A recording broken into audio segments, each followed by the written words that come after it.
आज हमारा टॉपिक है eigen value functions. Manfred eigen एक जर्मन बायोफिजिकल केमिस्ट थे। इन्होंने 1967 में measuring of fast chemical reactions के ऊपर नोबेल प्राइज़ जीता था। इन्होंने केमिकल रिएक्शंस को मेजर किया था और एक वैल्यू कॉन्स्टिट्यूट की थी जो उस केमिकल रिएक्शन की फिजिकल स्टेट को चेंज कर देती थी। इसी वजह से इस टॉपिक का नाम आइगन वैल्यू फंक्शन रखा गया। इसमें होता यह है कि हमारे पास एक ऑपरेटर होता है। हम उस ऑपरेटर की मदद से एक फंक्शन को ऑपरेट करते हैं। फंक्शन को जब हम ऑपरेट करते हैं तो ऑपरेट करने के बाद फंक्शन तो वही रहता है, लेकिन उसके साथ हमें एक वैल्यू मिलती है। वो वैल्यू आइगन वैल्यू कहलाती है। वो आइगन वैल्यू उस फंक्शन के साथ मल्टीप्लाई होकर उसकी फिजिकल स्टेट को चेंज कर देती है। आइए देखते हैं इसके ऊपर इसका पहले मैथमेटिकल प्रूफ और फिर फिजिकल प्रूफ। फर्स्ट करें, हमारे पास एक फंक्शन है साई, ये साई, और हमारे पास एक ऑपरेटर है ए कैप या ए यूनिट वेक्टर। इस ऑपरेटर की मदद से हम साई को ऑपरेट करेंगे और जब हम ऑपरेट करेंगे तो इसका रिजल्ट ये निकलेगा। इसमें साई तो वही फंक्शन है जो हमारे पास ऑपरेट करने से पहले था। इजाफी तौर पर हमारे पास लैम्डा एक कांस्टेंट वैल्यू आई है। ये जो लैम्डा है ये है आइगन वैल्यू जो इस फंक्शन के साथ फर्दर मल्टीप्लाई होकर इसकी फिजिकल स्टेट को चेंज कर देगी। कैसे, इसके ऊपर प्रूफ देखते हैं।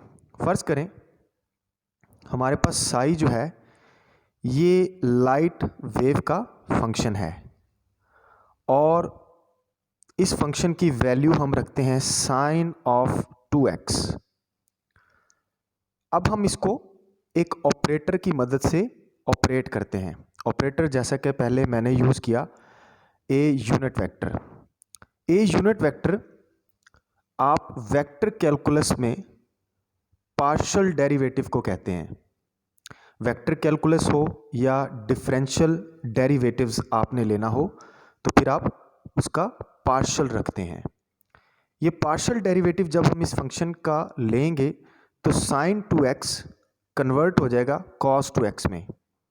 फिर हम साइन 2x के एंगल की डेरिवेटिव लेंगे तो वो हमारे पास 2 आएगी।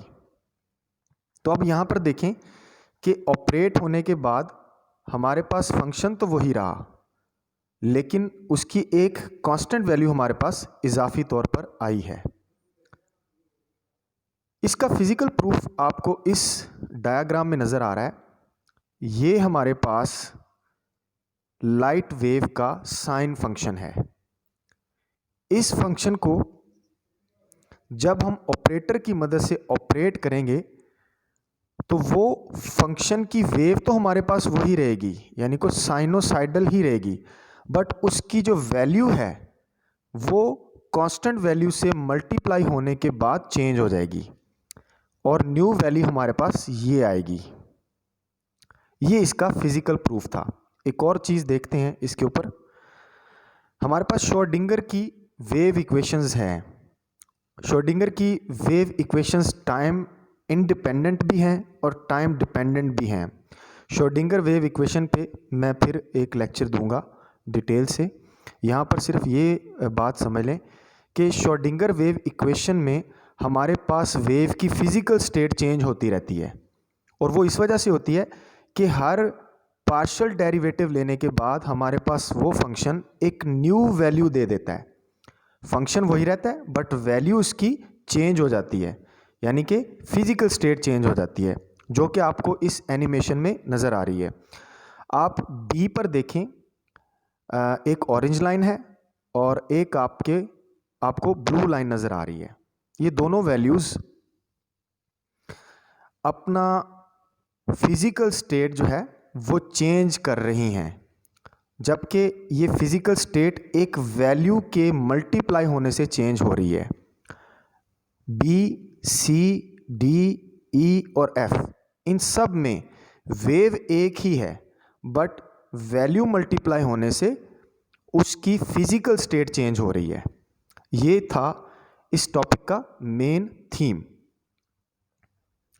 आप हमारी वीडियोस को सब्सक्राइब करें देखने के लिए, हमारे चैनल को सब्सक्राइब करें देखने के लिए, और अगर इससे रिलेटेड कोई भी क्वेश्चन हो आपके पास, आपके जहन में, तो वो आप हमसे ज़रूर पूछ सकते हैं। बहुत शुक्रिया।